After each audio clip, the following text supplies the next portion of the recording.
Meiosis.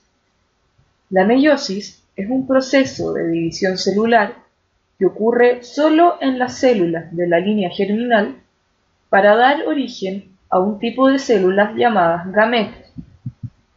En términos generales, en la meiosis, luego de una interfase normal, como la que se da en todos los ciclos celulares, hay una primera división llamada meiosis I, en que se separan los cromosomas homólogos para dar como resultado dos células iguales que tienen la mitad de cromosomas que una célula normal.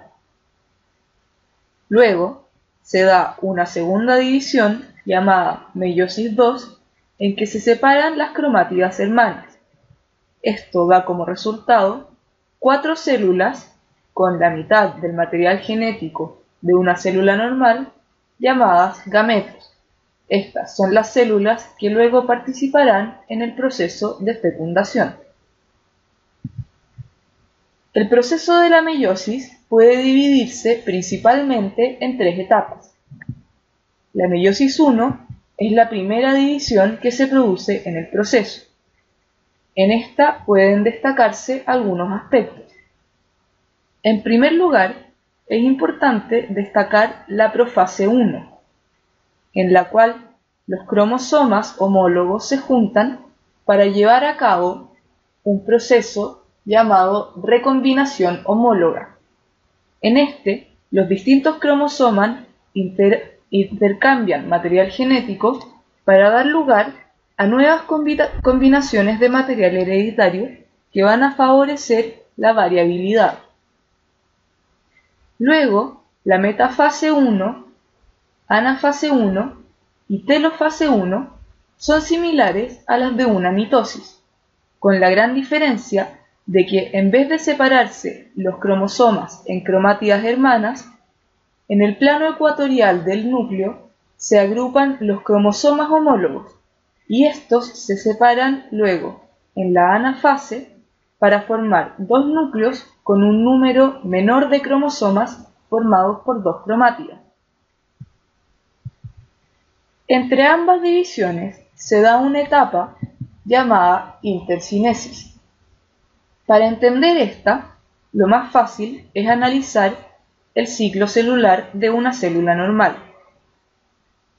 En todas las células del cuerpo, el ciclo celular está compuesto principalmente por dos etapas: la mitosis o división celular y la interfase.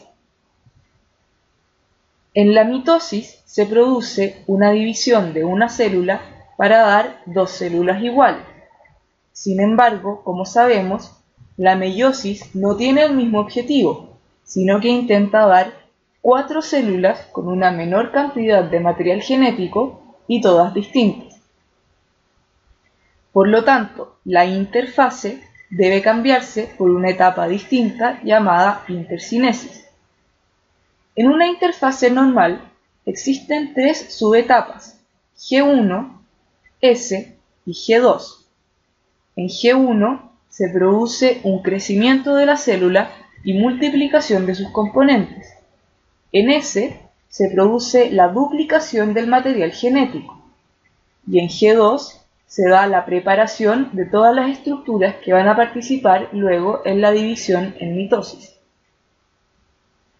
Lo más importante en una intercinesis es que su mayor diferencia con una interfase normal es que no existe la etapa S, es decir, no hay duplicación del material genético.